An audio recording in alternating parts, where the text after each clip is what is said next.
Good day mga guys, welcome back to my channel, DioCads Mix Video. Sa araw na ito guys ay magre-repair po tayo ng pusit kasi tumutulong na po yung pusit mga guys, kailangan na pong i-repair. Tara, samahan niyo po ako. Ito po yung pusit na tumutulong mga guys, kung nakikita nyo yan. Akala po ng iba mga guys, kung nakikita niya kaganito yung pusit nila, sira na. Hindi pa yan sira mga guys, kung alam nyo lang. Kaya pa yang i-repair natin. Kung bago pa lang kayo napadaan sa channel ko guys, sana huwag niyong kalilimutang mag-subscribe, like and share, and click all notification bell button para updated po kayo sa mga bagong video ko guys. DioCads Mix Video. Ito po yung una natin gagawin guys. Tatanggalin lang po natin yung cover ng switch ng on-off. Kasi nandyan po yun sa ilalim yung star screw niya na dapat nating tanggalin. Ito po yung unang tinanggal natin guys. Pangalawa at susunod natin gagawin, kukuha lang po tayo ng star screw, tatanggalin po natin yung switch, iti-twist lang po natin hanggang matanggal po ito guys. Ito na po yung natanggal na switch ng ating pusit mga guys. Ito yung pangatlo natin ginagawa. Kukuha lang tayo ng adjustable, iti-twist na naman natin yung pinaglalagyan ng mga gasket mga guys para makuha natin to.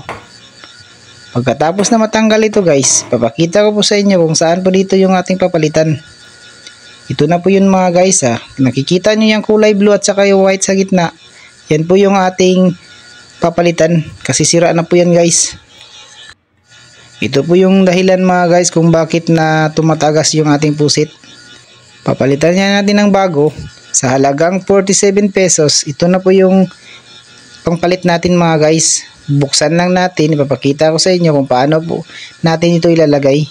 Ito po yun siya guys, 3 piraso po, 2 kulay puti at saka 1 kulay blue. Ito po yung luma mga guys, papalitan natin ng bago. Ito na guys, ay papakita ko sa inyo kung paano ito ilagay. Ito po yung una mga guys, may guide po yan sa gitna kung nakikita nyo yan. Ilalagay lang natin yan, dapat naka yung guide nya para mapasok po yun sa loob. Kaya ko ginagamitan ng ganito mga guys para malagay pa ng maayos. Ang susunod, ganun pa rin mga guys, may guide pa rin yan siya. May guhit sa tagiliran, 20 guhit. Ipapasok mo lang dyan kasi may guide na yan. Pagkatapos, isusunod natin yung kulay blue. Yung gasket na kulay blue. Pag nalagay na po natin to lahat mga guys, pwede natin itong ibalik. Ito na guys, ibabalik na po natin. Ipasok natin tapos i-twist natin pataas kasi kanina pagtanggal natin paibaba yun, ngayon paitaas na naman, dapat mahigpit mga guys.